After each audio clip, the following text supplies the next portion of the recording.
নমস্কার ভিউয়ার্স, দুলি রান্নাবান্না লাইফস্টাইলে নতুন পর্বতে আপনাদের সবাইকে ওয়েলকাম। আজকের আমার recipe Karachi biscuit. Karachi biscuit বানানোর জন্য এখানে আমি 200 গ্রাম চিনি গুঁড়ো ব্যবহার করেছি। চিনিটাকে আগে থাকতে গুঁড়ো করে আমি চেলে রেখে দিয়েছি এবং এর মধ্যে বনস্পতি ব্যবহার করছি 230 গ্রাম। আপনারা চাইলে ঘি, বাটার বা অন্য কিছু দিয়েও, সাধারণ রিফাইন যে অয়েল হয় সেটা দিয়েও করতে পারেন, তবে বেকরিতে সাধারণত বনস্পতি ইউজ করা হয়ে থাকে। আমি এখানে 230 গ্রাম বনস্পতিকে রুম টেম্পারেচারে রেখেছিলাম। সাধারণত এরকম মেল্ট হয়ে থাকলে জিনিসটা একটু ভালো হয়। এখানে 2 রকম এসেন্স ব্যবহার করছি, কার্ডামন এসেন্স এবং রোজ এসেন্স ব্যবহার করছি। এটা অপশনাল, আপনারা যদি দিতে পারেন তো খুবই ভালো, নাহলে কিন্তু এই ক্ষেত্রে ভ্যানিলা এসেন্স বা এলাচ গুঁড়ো দিয়ে দিতে পারেন। চিনিটাকে এবং বনস্পতিটাকে একসঙ্গে ভালোভাবে মিক্স করে নিচ্ছি, কারণ যখন হ্যান্ড মিক্স ইউজ করব যাতে চিনিটা স্প্রেড হয়ে ছড়িয়ে না পড়ে, সেই জন্য একটা স্প্যাচুলা দিয়ে ভালোভাবে চিনি এবং বনস্পতিটাকে ভালো করে মিক্স করে নিচ্ছি।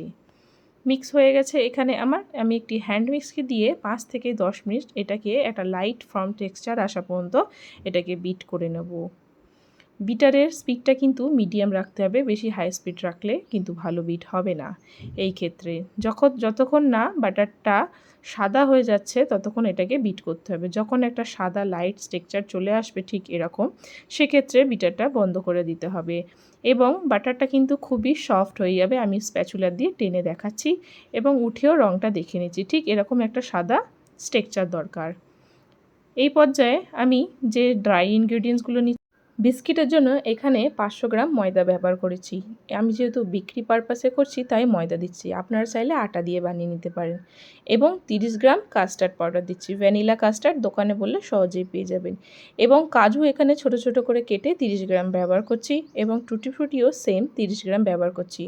আমি টুটি ফ্রুটিকে দুভাগে ভাগ করে ব্যবহার করছি। প্রথমে এখানে 15 গ্রাম অ্যাড করে দিচ্ছি, সামান্য এর মধ্যে লবণ দিয়ে দিচ্ছি, দিয়ে একটা চামচ দিয়ে সমস্ত উপকরণগুলোকে শুকনো ভালোভাবে মিক্স করে নেব। এই পর্যায়ে যদি ভালোভাবে না মিক্স হয় বিস্কিটটা কিন্তু ভালো খাস্তা হয় না। এই জন্যে শুকনো উপকরণগুলোকে কিন্তু ভালোভাবে চামচ দিয়ে নেড়েচেড়ে মিক্স করে নিতে হবে। শুকনো উপকরণগুলো আমার মিক্স করা হয়ে গেছে। এবার যে বাটারটা বানিয়েছি তার মধ্যে শুকনো উপকরণগুলোকে ধীরে ধীরে এর মধ্যে যুক্ত করে দেব। শুকনো উপকরণগুলোকে আমরা যে ক্ষেত্রে আটা মেখে থাকি সেরকমভাবে মাখতে হবে। ধীরে ধীরে সমস্ত বাটারের সঙ্গে শুকনো উপকরণগুলোকে হাত দিয়ে মাখিয়ে নিতে হবে এবং ওপর থেকে হালকা হালকা জল ছিটিয়ে এটাকে মেখে নিতে হবে। এই ডোটা কিন্তু বেশি শক্ত বা বেশি নরম হবে না, মিডিয়াম রাখতে হবে। আমরা যেরকম আটা মেখে থাকি তার তুলনায় একটু কিন্তু শক্ত হবে। একটু একটু জল ছড়িয়ে এটাকে আমি মেখে নিচ্ছি। বাকি যে 15 গ্রাম টুটি ফুটিটা রেখেছি এর মধ্যে টুটি ফুটিটা এই পর্যায়ে অ্যাড করে দেবো। টুটি ফুটিটা এই কারণেই দুটো স্টেপে দিচ্ছি, প্রথমে দিলে ভালোভাবে ভিতরের দিকে যায় এবং সেকেন্ড ভাগে এই কারণে দিচ্ছি যাতে বিস্কিটটা যখন কাটবো ওপর থেকে দেখা গেলে দেখতে খুব সুন্দর লাগার জন্যে। এখানে আমার বাটারটা রেডি হয়ে গেছে ডোটা। এবার এটাকে আমি একটা ছোট লেচি করে কেটে নিচ্ছি। লেচিটাকে ভালো করে হাতের সাহায্যে ডলে ডলে লম্বা করে নিচ্ছি। লম্বা হয়ে গেলে এটাকে একটা বিস্কিটের শেপের আকারে দিয়ে দেবো, যেরকম আপনাদের প্রয়োজন। আপনাদের যদি চৌকো দরকার চৌকো করে নিতে পারেন, তাছাড়া হাতে ছোট ছোট গোল বল করেও আপনারা বিস্কিটের শেপ দিয়ে নিতে পারেন। সাধারণত এইভাবে বানানো হয়, তাই জন্য আমি এই প্রসেসটাই দেখাচ্ছি। একটি ক্লিন র্যাপ দিয়ে আমি এই বিস্কিটটাকে এর ওপরে রেখে দেব। বিস্কিটের ডোটা কিন্তু এই সময় সফট আছে, যেহেতু লম্বা, যাতে না ভেঙে যায় খুব আলতোভাবে তুলে নিতে হবে। ক্লিন র্যাপটা দিয়ে এটাকে ভালোভাবে ক্লিন করে ঢেকে নেব সম্পূর্ণভাবে।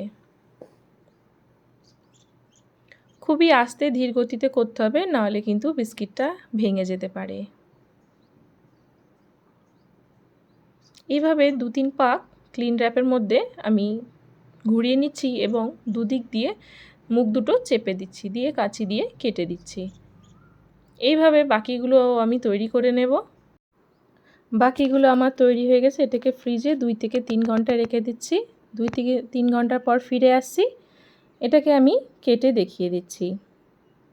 এটা কিন্তু 2 থেকে 3 ঘন্টার পরে একটু শক্ত হয়ে যাবে, যাতে কাটতে সুবিধা হয় তার কারণেই এটাকে ফ্রিজে রাখা হয়। চাকু দিয়ে ভীষণ আলতোভাবে কেটে নিতে হবে, তবুও কিন্তু নরম থাকে। এভাবে আমি কেটে ছোট ছোট বিস্কিটের শেপ দিয়ে নিচ্ছি।